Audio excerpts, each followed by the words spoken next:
3 invités avec nous chaque soir en plateau pour décrypter les mouvements de la planète marché. Florence Barjou est avec nous ce soir, directrice des investissements de Crédit Agricole Assurance. Bonsoir Florence. Bonsoir Grégoire. À vos côtés, Florent Delorme, stratégiste chez M&G Investments. Bonsoir Florent. Bonsoir. Et Cyriac Dayan qui nous accompagne également. Bonsoir Cyriac. Bonsoir. Vous êtes gérant diversifié chez Sanso Longchamp Asset Management. Florence, si une des fonctions des marchés est de mettre un prix sur le futur, sur quoi est-ce qu'on essaye de mettre un prix depuis 2 jours ? Je pense que le marché est en train d'essayer de mettre un prix sur un scénario qu'il n'avait absolument pas anticipé. Goldman avait fait une étude auprès de ses principaux clients. Ils avaient un scénario justement de droits tarifaires et à l'époque, leur pire scénario, c'était des tarifs de l'ordre de 15%. Et fin mars, seulement 4% des clients de Goldman ayant répondu à l'enquête pensaient que ce scénario du pire serait matérialisé. Donc aujourd'hui, le scénario c'est 25% si rien ne bouge. Donc autant vous dire que c'était absolument pas anticipé. Donc évidemment le marché est en train de s'ajuster de manière extrêmement violente et toute la question c'est de savoir est-ce que les tarifs qui ont été annoncés vont rester en l'état et dans ce cas-là effectivement peut-être qu'on a fait une bonne partie du chemin, sachant que il me semble qu'il va quand même y avoir des impacts économiques de ces tarifs et on regardera bien sûr les publications de résultats et notamment les guidance. Je ne suis pas sûre qu'avec l'incertitude ambiante, elle soit extrêmement favorable. Mais en tout cas, sur le scénario tarifaire, question, est-ce que le pire est déjà là ? Parce qu'il va peut-être y avoir des négociations qui vont se dérouler. De l'autre côté, il va peut-être y avoir des mesures de rétorsion, comme la Chine vient également de l'annoncer. En tout cas, quoi qu'il en soit, les gens qui disaient avec l'annonce des tarifs, l'incertitude va être levée et on va pouvoir redémarrer comme auparavant. Là, en tout cas, ce scénario-là, il est mort. Voilà. Pourquoi on n'y croyait pas ? Mais je pense... Alors, mais c'est une très bonne question. Je sais que Trump change d'avis, ou en tout cas... Le discours de Trump peut être difficile à suivre, mais c'est vrai qu'on en parlait avant entre nous avant de prendre l'antenne. Trump a toujours parlé des tarifs. La campagne s'est faite quand même sur l'idée de tarifs universels. Alors je me souviens plus si c'était 10, 20% et 60% sur la Chine, etc. Enfin, si on reprend l'histoire a posteriori, c'est facile. Tout était déjà devant nos yeux. Non, mais c'est une excellente question parce que je pense que ça fait référence à quasiment un des biais psychologiques qu'ont les investisseurs et les êtres humains en règle générale. Et à chaque fois qu'il y a un changement de régime marqué, on a du mal, l'esprit humain a du mal à se projeter. Donc, par exemple, les taux négatifs, on n'y croyait pas. Oui. On a passé des années en zone de taux d'intérêt négatif. Le Covid... c'était quelque chose qu'on n'arrivait pas à conceptualiser. On a été en zone de crise extrêmement intense et on avait du mal à se projeter sur un retour à la normale.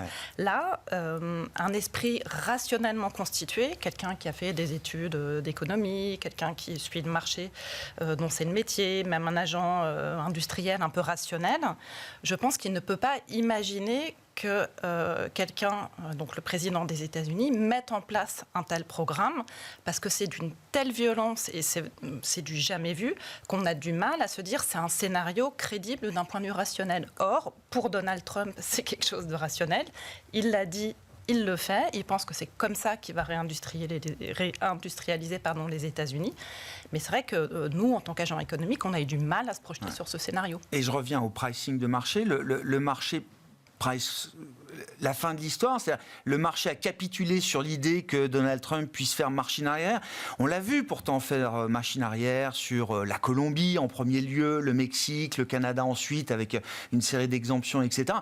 Ça reste un playbook valable pour comprendre Trump ou c'est plus aussi évident. Alors Trump, je sais que c'est ce qu'on se disait, Trump il change d'avis comme il change de chemise. Est-ce que le marché presse correctement ? Je pense qu'aujourd'hui personne n'en sait rien. Donc est-ce qu'il y a une capitulation, en tout cas dans les indicateurs techniques ? Oui, évidemment, ça commence à être survendu. Bon, après, il ne faut pas sous-estimer les mécanismes qui se mettent en place habituellement quand il y a ce genre de correction. Bon, évidemment, la volatilité augmente très fortement, et donc il y a pas mal d'acteurs systématiques qui commencent à déleverager leur portefeuille pour des motifs de gestion du risque. Donc on peut très bien avoir ces premiers mouvements qui sont la première jambe un peu fondamentale. On a les players actifs qui agissent sur leur portefeuille. Et puis peut-être une deuxième vague de flux sortants parce qu'il y a des gestions systématiques qui vont bouger aussi. Mais quoi qu'il en soit, moi je pense qu'aujourd'hui c'est très dur de dire voilà, on a atteint le point bas, le marché sait pricer le risque et on sait tous où on va. Ouais. Avec en plus une fonction de réaction de Trump par rapport au marché qui est plus aussi simple ou évidente que ce qu'on a connu à l'occasion de Trump 1.0 où il nous tweetait les records du Dow Jones quasiment tous les jours à l'époque. Florent, qu'est-ce que vous retenez chez M&G de cette semaine un peu chaotique, je le disais, c'est un euphémisme, et sur la situation de marché. Est-ce qu'on est là aujourd'hui dans le cadre d'une capitulation ou est-ce que c'est pas encore évident? Pourquoi c'est important la capitulation? Je le dis d'un mot, parce que c'est là où on nettoie des positionnements qui étaient peut-être un peu extrêmes et que ça permet de faire une sorte de reset de marché et de repartir sur des bases plus constructives. C'est pour ça qu'on attend toujours ce moment de capitulation dans les phases de crise ou de stress de marché. C'est vrai qu'après avoir cru pendant de longs mois que Trump ne mettrait pas en œuvre cette politique, le marché, depuis 2 jours, semble basculer du côté de la thèse inverse. C'est-à-dire qu'en réalité, tout ça n'était pas du bluff et qu'il y avait une réelle intention de changer le régime économique mondial. Ça reste à ce stade quand même difficile de connaître complètement quelles sont les intentions de l'administration Trump et de savoir aussi quel est le seuil de douleur qu'ils peuvent supporter, quel est le seuil de douleur que leur électorat peut supporter. Et de notre côté, effectivement, on a tendance à croire, en tout cas, que leur électorat ne pourra pas les suivre dans cette politique de rupture totale, parce qu'effectivement, ils s'engagent dans une opération assez risquée, consistant effectivement à rompre complètement avec les schémas économiques mis en place depuis des décennies. On sait tous que c'est impossible de réussir une opération comme ça rapidement, puisque bon, les chaînes de valeur ont été définies pendant des décennies, elles sont internationales et ça ne va pas être réorganisé en quelques mois ni même quelques années. Donc ça ne produira pas les effets positifs escomptés par l'administration Trump, pour dire les choses simplement, une réindustrialisation, puisque cette réindustrialisation, si elle doit se faire, elle prendra énormément d'années. Donc à court et moyen terme, ce qu'on aura, c'est uniquement de la douleur, c'est-à-dire plus d'inflation, moins de croissance. Et la carotte, si je puis me permettre, du Golden Age futur, elle est trop lointaine, trop hypothétique pour permettre de sauver politiquement la face, quoi. Alors, c'est quand même un pari effectivement osé que de croire que les électorats sont capables d'attendre une décennie pour toucher les éventuels dividendes d'une politique de recentrage des États-Unis et d'une réindustrialisation. Les électorats partout dans le monde ont quand même en général les attentes à assez court terme, se profilent très vite des élections aux États-Unis. Et nous, on a du mal à voir comment l'administration Trump va pouvoir tenir cette posture dans un contexte où, comme on le dit, l'emploi va être détruit, la croissance va décélérer fortement. Et donc, il nous semble que sans doute l'administration Trump surestime la capacité de son électorat à les accompagner dans cette politique. Alors, donc, soit effectivement... ils s'aperçoivent assez rapidement que l'électorat ne les suit pas, ce qui les amènera à corriger un petit peu le tir en mettant en avant des arguments avec lesquels Trump a l'habitude de jongler. Il trouvera les arguments. Voilà. Ou soit, à l'inverse, le but de la manœuvre, c'est d'obtenir rapidement des concessions des contreparties qu'on vise. Ouais. Cette hypothèse-là est encore valable. Ouais. On sait que par rapport à l'Union européenne... C'est ce qu'il disait hier soir. C'est un énorme levier de négociation pour nous. Exactement. Donc on sait que par rapport à l'Union européenne, le sujet clé, c'est la réglementation européenne, l'accès des valeurs de la tech américaine au marché européen. Il y a les questions aussi de l'achat d'armement. Donc il est aussi probable que dans une sorte d'intimidation massive pour obtenir rapidement des concessions, mais peut-être que l'espoir secret de l'administration Trump, en réalité, c'est de pouvoir rapidement revenir en arrière sur des niveaux de droits de douane plus modérés. Donc, dans les deux cas, soit ils ne perçoivent pas complètement le niveau de douleur que leur électorat peut supporter, ou soit ils sont en réalité dans un bluff. Dans les deux cas, il est quand même probable qu'on revienne à quelque chose sans doute de plus mesuré. En tout cas, c'est c'est un peu le scénario dans lequel on s'inscrit à ce stade. On n'a pas coupé le risque dans nos portefeuilles. Donc pour l'instant, les expositions actions ont évidemment un peu baissé du fait de la correction, mais il n'y a pas eu d'action volontaire de notre part pour baisser significativement le risque, notamment le risque action, puisque c'était là où on avait concentré la prise de risque. À l'inverse, on avait de la duration, ce qui protège en partie les portefeuilles, et très peu de risque crédit, donc la hausse des spreads qu'on observe ne nous impacte pas trop. Mais voilà un peu l'état d'esprit dans lequel on se trouve, et effectivement, les mois qui viennent nous diront si effectivement il s'agissait de bluff ou d'une sous-estimation de la capacité de leur électorat à les suivre, ou si à l'inverse, on est effectivement devant des idéologues qui sont intimement un peu convaincus que quels que soient les dégâts qu'ils vont faire à court et moyen terme dans l'économie américaine, leur électorat va les suivre et qui veulent vraiment repositionner le modèle américain sur un horizon 10 ans. Donc pour vous, c'est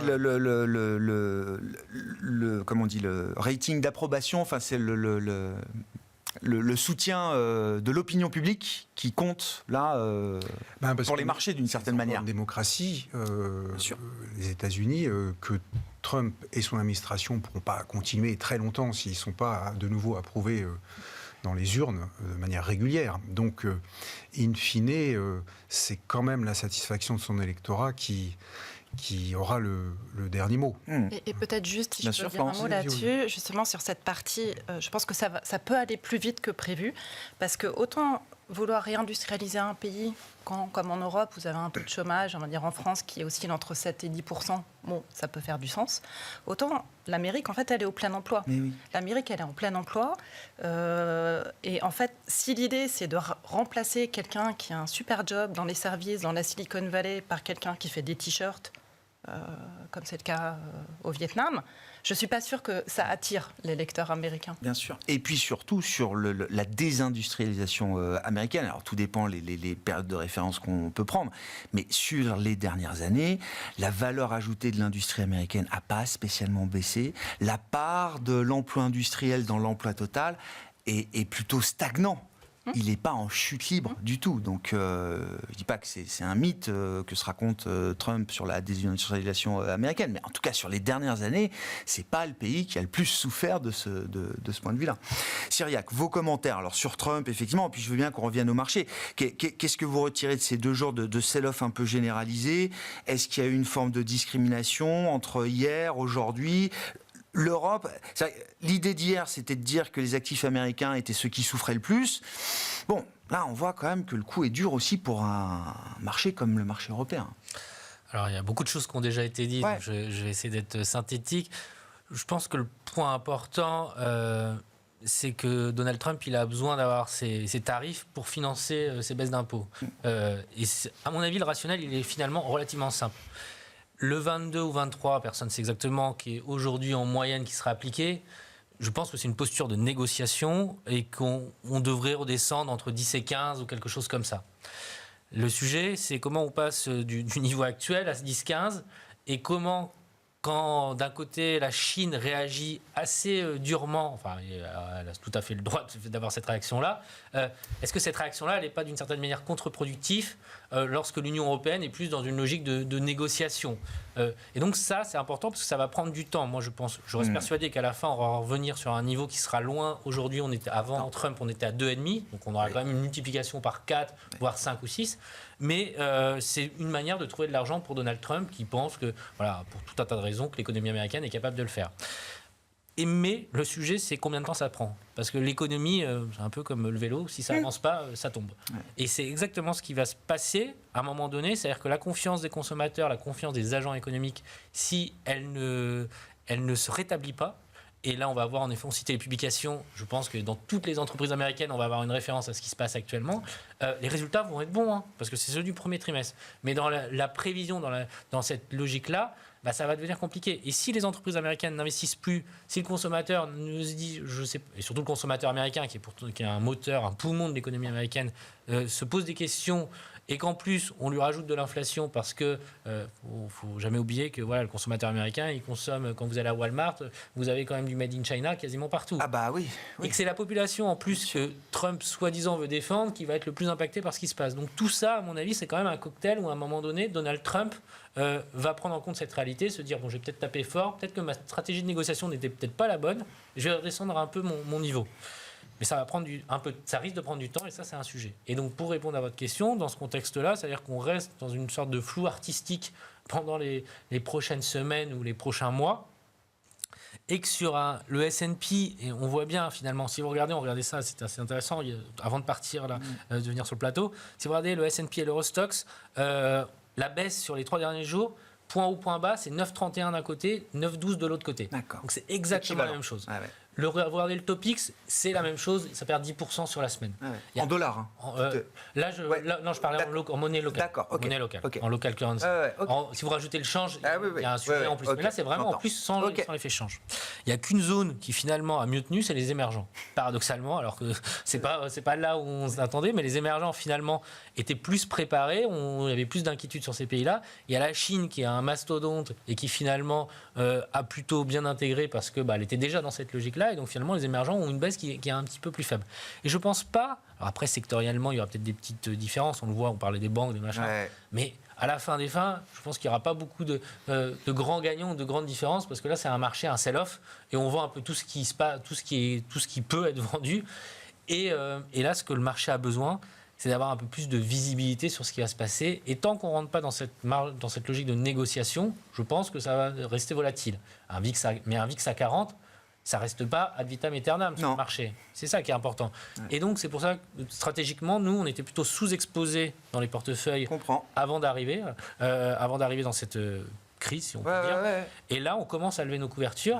On ne sait pas si... on est sûr qu'on ne touchera pas le point bas exact. Mais par contre, voilà, quand vous avez des couvertures, commencez à enlever ces couvertures progressivement parce que ça peut baisser de 5, de 10, de 15.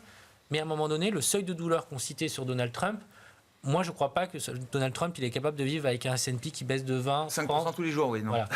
Donc clairement, il y a un moment donné, son seuil de douleur, on l'estimait à 10 peut-être en 2016-2020. Il a changé de mindset, mais c'est peut-être pas 10, c'est peut-être 20, c'est peut-être 30, mais clairement, je ne pense pas que c'est en dessous de 30. Et on en discutait là, entre nous juste avant, dans l'idée de chercher la capitulation du marché, le fait que l'or baisse, alors un peu, baisse moins que des indices actions, mais le fait que l'or baisse, est-ce que ça peut vouloir dire effectivement qu'il y a des acteurs qui ont besoin de liquider beaucoup de positions aujourd'hui pour faire face à des appels de marge, pour faire face à des engagements qui sont immédiats pour eux sur les marchés? Alors, ça peut être un élément qui peut être un peu rassurant, mais ce qui me rassure pas, c'est que hier il baissait déjà un petit peu et ça n'a pas empêché le marché aujourd'hui de continuer à baisser. Quand on regarde les éléments techniques, globalement, on n'a pas encore de signaux de capitulation. D'accord. Alors, on a des RSI, par exemple, des indicateurs techniques qui sont sous les 30, qui commencent à atteindre, mais qui commencent juste à atteindre le 108 de 30. Donc, survendu, quoi. Survendu. On commence, mais juste aujourd'hui à 16h. C'est-à-dire que hier, c'était pas survendu.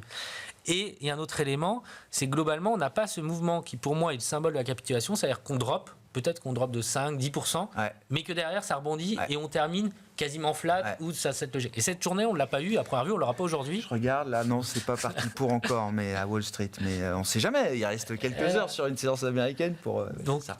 Là, pour l'instant, je pense, et puis si on regarde un peu des éléments techniques comme les CTA, les stratégies optionnelles, ça peut paraître, c'est très technique, mais les gammas, etc., globalement, on est encore dans cette logique où ça appuie sur la baisse. D'accord. Bon. J'ai vu le retail, mais comme on l'avait vu, chaque fois qu'il y a eu des gros creux, ou des creux de marché ces dernières semaines, le retail a massivement acheté encore hier aux États-Unis. Sur la baisse. Est-ce que, historiquement, je ne suis pas sûr que c'est le meilleur indicateur. En 2020, le retail a bien acheté au moment où il fallait, en mars 2020, effectivement. C'était un gros point d'entrée d'une génération d'investisseurs particuliers. Qu'est-ce qu'on attend des banques centrales dans un contexte comme celui-là? Jérôme Powell va parler ce soir, mais surtout, on va repartir pour une série de réunions. 17 avril pour la Banque centrale européenne, 6 et 7 mai, je crois, de mémoire, pour la Banque centrale américaine. Est-ce que c'est déjà des meetings qui vont être importants, des meetings live, qui vont être des meetings de décision importantes pour les banques centrales? Florent? Là, les banques centrales vont être confrontées à une situation assez inédite où on a encore des niveaux d'inflation qui ne sont pas à la hauteur de ce que ces banques centrales attendent, et en même temps, effectivement, la récession éventuelle se profile. Le pétrole a perdu quoi, 15% en 2 séances là. Pour l'inflation, c'est plutôt bon, quoi. Voilà.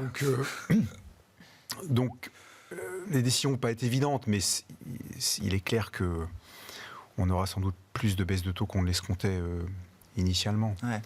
Donc la tendance, elle est clairement à la baisse des taux directeurs.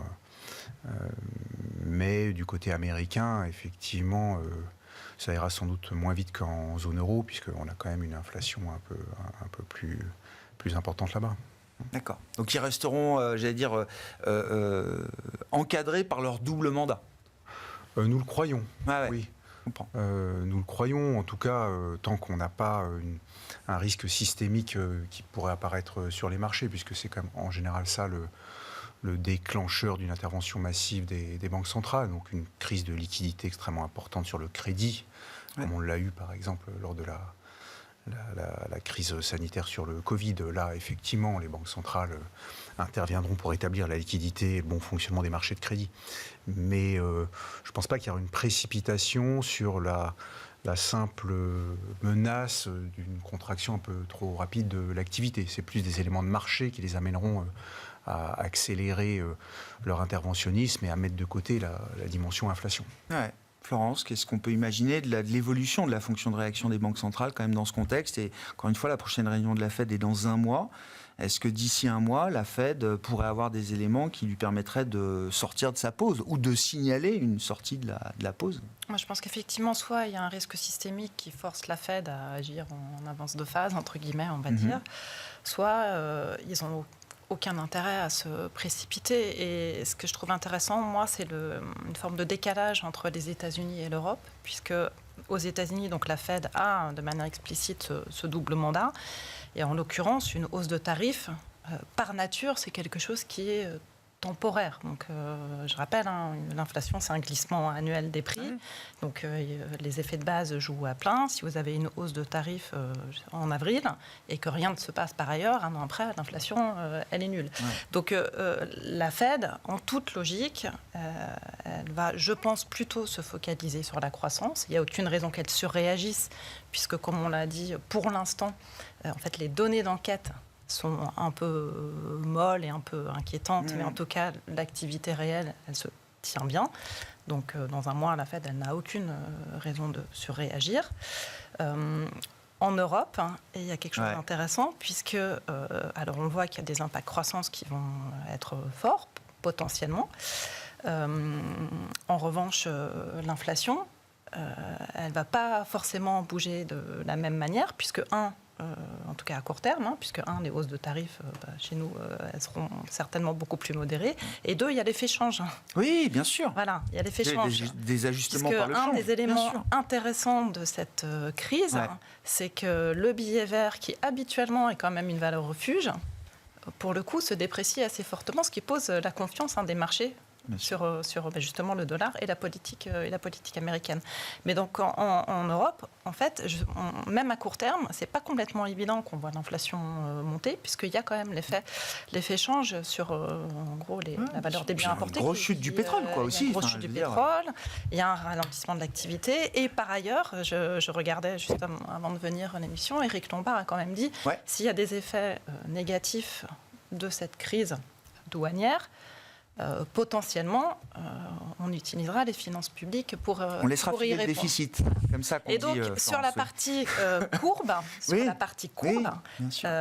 déjà depuis le début de l'année, on a vu ce mouvement où les taux longs en Europe étaient plutôt haussiers, ils baissaient aux États-Unis. Bon, sur la partie pontification, aplatissement, on a quand même un peu une image miroir d'un côté et de l'autre de l'Atlantique. La question, alors, pour la France, qu'elle laisse filer ses déficits, pas trop de doutes, mais la vraie question, c'est que font les États-Unis s'il y a vraiment quelque chose de mauvais qui arrive pour l'économie. Je veux dire, la de Fed toute façon, peut agir, enfin, on peut repartir avec des déficits à 10%. Enfin, je veux dire, en récession, normalement, le déficit commercial, il peut se contracter assez vite. Ça, très bien, il aura un point. Mais le déficit fédéral, il est censé s'élargir. Non, mais le déficit fédéral, à politique publique inchangée, c'est évident qu'il s'écarte. Enfin, je veux dire, il y a des stabilités. Et le marché, pas de problème, c'est la bonne réaction à avoir et le marché se posera pas de questions. Alors les twin déficits, pour l'instant, ça n'a jamais été un problème pour les États-Unis, mais c'est évident qu'à un moment, et c'était quand même tout l'argument des républicains, je veux dire, les républicains sont quand même très favorables à zéro déficit. Donc ça va leur poser un sacré problème en termes de cohérence de leur politique économique. Oui, l'aspect banque centrale, quand même... Oui, le quantum de baisse de taux attendu a monté. J'ai même cru voir qu'un 50 points de base de la Fed à un certain stade est peut-être pas à exclure totalement. Alors bon, c'est des pricing de marché qui bougent très vite dans un sens et dans l'autre, et qui sont des pricing un peu médians ou moyens, qui ne reflètent pas forcément l'ensemble de la vue des investisseurs, pris les uns. Ça donne le sentiment des investisseurs, en fait. C'est vraiment ça, cette manière-là qu'il faut le percevoir. La Fed, elle est plus historiquement market-friendly que la BCE. Elle est plus sensible à ce sujet-là parce que dans son mandat, il y a cette problématique de croissance. Et j'ai même envie de dire, c'est une mentalité qui, quand même, le rapport au marché financier, elle est quand même beaucoup plus développé aux États-Unis. Donc, il y a une forme de pragmatisme qui est quand même intégré vraiment à la Fed. Et je trouve que M. Powell a encore plus cet élément-là dans sa manière de percevoir les choses. Donc, je pense que si la Fed considère qu'il y a un risque systémique, en tout cas vraiment qu'il y a un sujet, elle interviendra, elle peut baisser les taux, 25, 50, je ne sais pas, mais ce n'est pas sa position actuellement, parce que sa position actuelle, c'est tout simplement de dire, il y a de l'inflation aux États-Unis, et l'économie américaine, on peut tourner le truc dans tous les sens, elle est peut-être en train de ralentir un peu, elle est certainement en train de ralentir un peu, mais elle n'est pas en train de décrocher. Aujourd'hui, en tout cas, on a un chiffre du chômage. Alors, on en parlait, Donald Trump s'est félicité de ce bon chiffre du chômage, il n'y est absolument pour rien, mais l'économie américaine, elle n'envoie pas ces signaux au niveau de l'activité réelle de ralentissement très fort. Donc la Fed, elle va être prise entre deux feux, plus, j'allais dire un troisième avec Donald Trump qui met la pression pour baisser les taux. Mais fondamentalement, si le S&P baisse de 10-20%, là, peut-être qu'elle sera obligée d'intervenir d'une certaine manière. Mais si toute chose égale par ailleurs, aujourd'hui, je pense que le scénario de baisser les taux en juin, c'est un scénario qui va bien.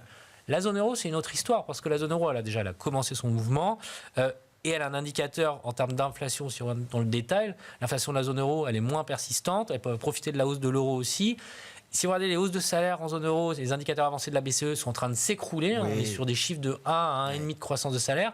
Donc la BCE, j'ai envie de dire, elle a toutes les raisons de baisser les taux aujourd'hui. Je pense terminer l'année à 2, quand on a commencé l'année à 3, c'est tout à fait possible pour la BCE, c'est même probable.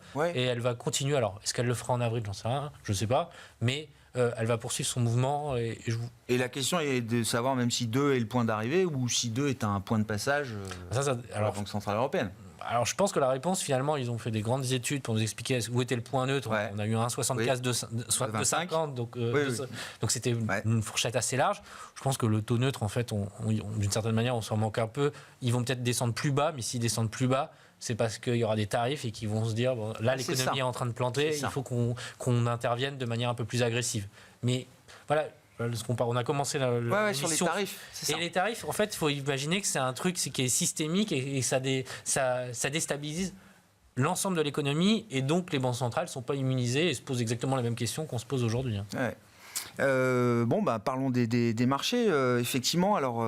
Comment on navigue là aujourd'hui dans cette période-là quelle est la stratégie ou même l'aspect un peu tactique qu'on peut avoir, Florent vous disiez être assez peu exposé au risque de crédit, plutôt longue duration, donc ça positif. Et puis sur la partie action, vous n'avez pas changé encore aujourd'hui. On préfère être d'ailleurs dans une zone particulière pour être exposé aux actions, États-Unis, Europe, émergents et Chine, qui reviennent un peu dans le jeu quand même, il faut le dire. C'est vrai que nous, notre position, c'est de ne pas renier tout ce qu'on a pu dire les mois précédents. Je suis d'accord. Et donc ne pas, avec cette annonce, considérer que c'en est fini des marchés actions et des États-Unis. Il faut quand même rappeler que l'économie américaine a des vertus qui persistent, une productivité hors norme, une flexibilité du marché du travail, une capacité à l'innovation et un leadership indéniable sur l'intelligence artificielle, qui est quand même la technologie sur laquelle tout le monde compte pour régler les difficultés financière de tous les États. C'était d'ailleurs le débat qu'on avait en Europe avec le rapport Draghi. Comment on fait pour se mettre à niveau? Comment on fait pour rattraper les États-Unis? Donc c'était quand même le sujet. L'économie américaine, une partie du modèle économique américain était vue comme un modèle sur l'innovation, le financement, etc. Exactement, donc tout ça est toujours présent. Et donc il faut conserver une vision de long terme, puisque comme on le disait, quid de l'administration Trump dans 2 ans, dans 4 ans. Donc nous, on préfère garder à l'esprit qu'il y a des facteurs structurels qui militent pour des investissements aux États-Unis, indépendamment des soubresauts actuels qui sont liés aux tentatives un peu dans l'urgence d'une classe politique de rétablir son leadership qu'elle croit déclinant face à la Chine. Voilà. Mais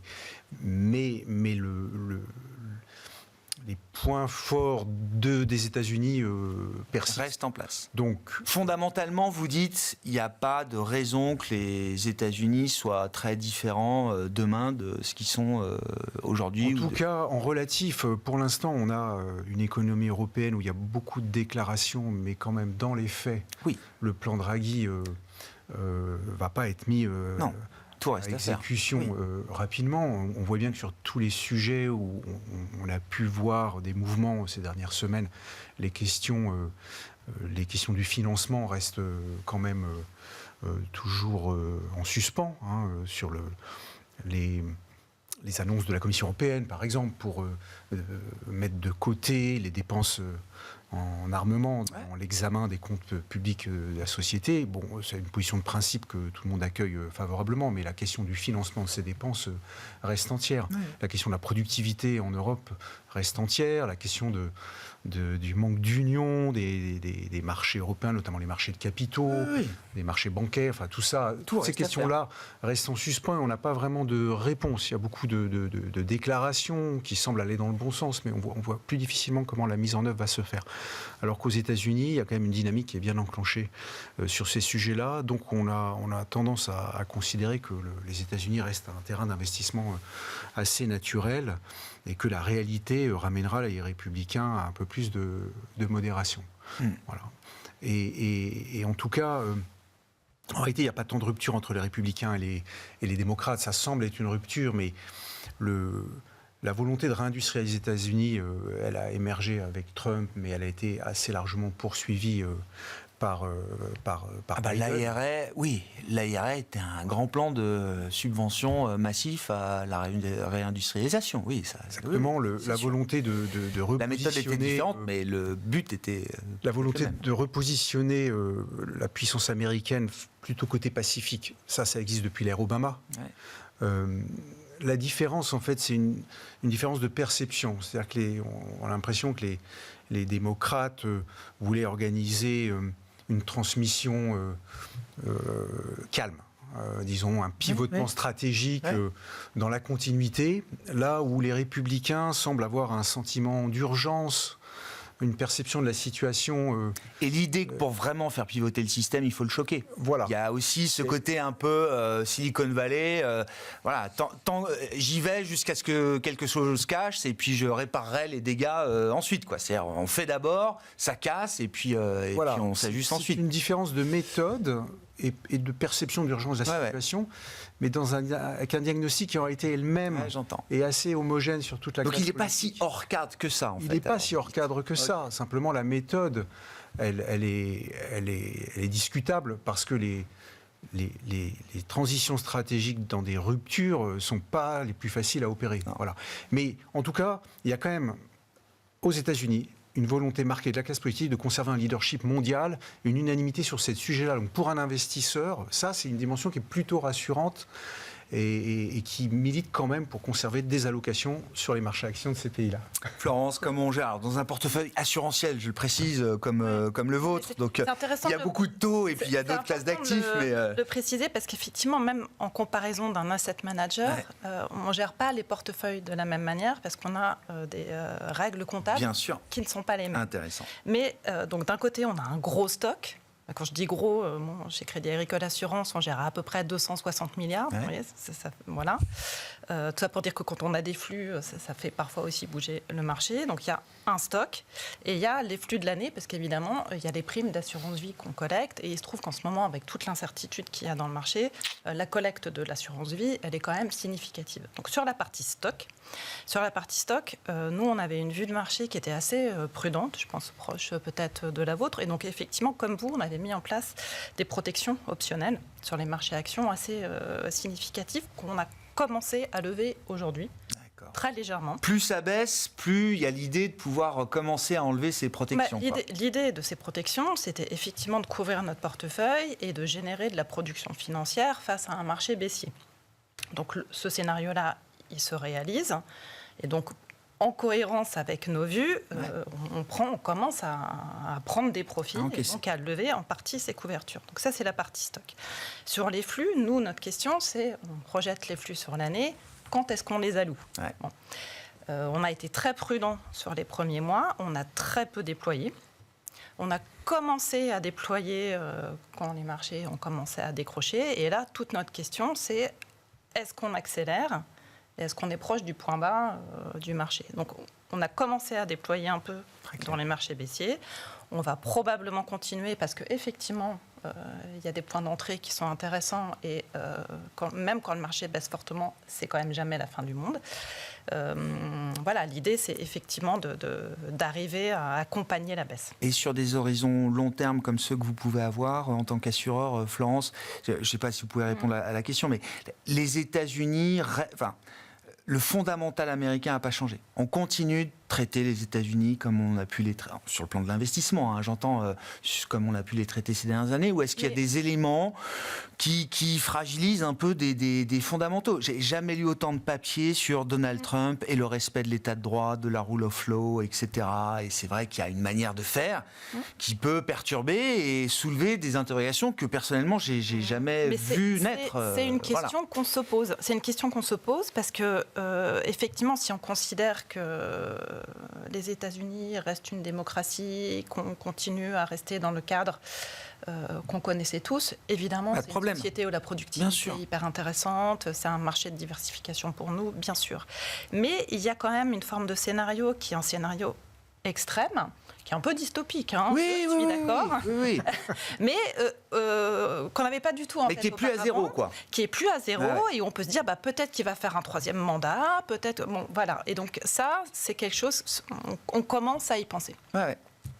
Et que fera-t-il de Jérôme Powell, de la Fed ? Est-ce qu'il faut supprimer la Fed, etc. Enfin, c'est des trucs qui sont un peu comme ça dans le bruit du moment, mais voilà. Quelle est la valeur du dollar comme réserve de valeur ? Est-ce qu'ils vont forcer les gens à acheter des treasuries 100 ans sans leur... Est-ce que ce sera un défaut ? Est-ce qu'ils sont prêts ? Oui, non, mais bien sûr.